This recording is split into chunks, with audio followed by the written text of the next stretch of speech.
Opo, magandang hapon po sa ating lahat. Ayan po ang ganap ng aking araw ng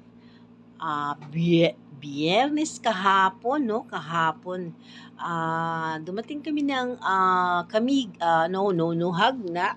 Kasi papunta kami ng Kamigen. Mga 10:30, tapos kumain kami sa isang establishment doon. Pagkatapos ay pumunta na kami sa pier at ayan, papunta na kami sa barko, sa barko. Tapos yung pamasahe yata is cheap lang, very cheap lang talaga. Barko, but it's a slow boat. It's almost 6 hours. Hindi masyadong 6 hours kami. Ayan yung aming sinakyan. Papunta po sa Camiguin. So, parang 2:45 kami umalis. Tapos dumating ng Camiguin. Mga 7. So, 7 o'clock, no? Hindi naman sharp. Basta 7 kasi yung pagbaba ng barko, pa sila, mag-loading, unloading, yun ang matagal. So, ayan. Ayan, paakyat na kami ng barko with my sisters and brothers. Nasa second floor kami. So, ayan po ang ganap. Ayan, hindi masyadong puno kasi hindi naman siya peak season. So, lang kami, naghanap kami ng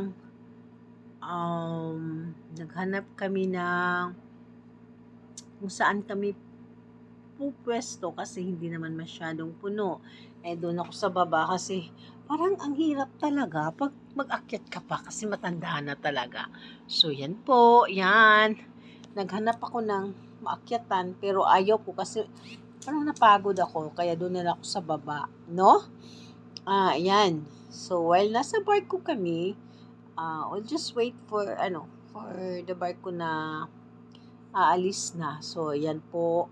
Kami, nag-video ako, punta ako sa labas, tinitingnan ko yung dagat kasi alam niyo po, takot talaga ako sa alon. Pero hindi, natural lang naman yung ganito.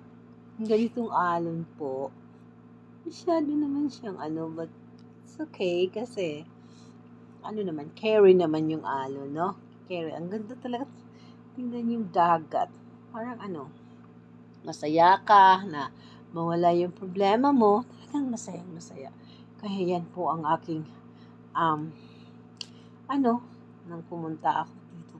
Nasa gitna na kami ng dagat niyan. Kaya, yan ang aking, experience from Hagna to Camiguin. Ayan ang ng barko. So, tingnan nyo, hindi masyadong yung minsan kasi may maalaw na mga 3 meters, kaya malakas yung kanyang pagbuga na. Hindi ibig sabihin hindi naman buga. I don't know what's the term of that. No? Ayan, 'di ba ang saya? Pag makakita ka ng dagat, parang ang saya ng pakiramdam mo. Bumalik na naman ako sa cabin ko. Kasi walang magawa. Tapos nagtulog na lang ako. Pagkatapos niyan, bumaba ako. Pumunta ako sa may CR. Tinignan ko yung likod. Nagsi-CR kasi ako. Tinignan ko kung ano nang itsura sa likod ng dagat. Yun, may ganitong itsura. Tapos, yan. Yun po. Tinitingnan ko ng maigi.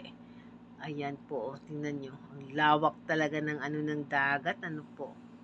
Yan ang ganap ng aking kahapon. Tinitingnan ko yung dagat na napakaaliwalas, talaga, ang laki ng lawak ng karagatan dito sa atin, no?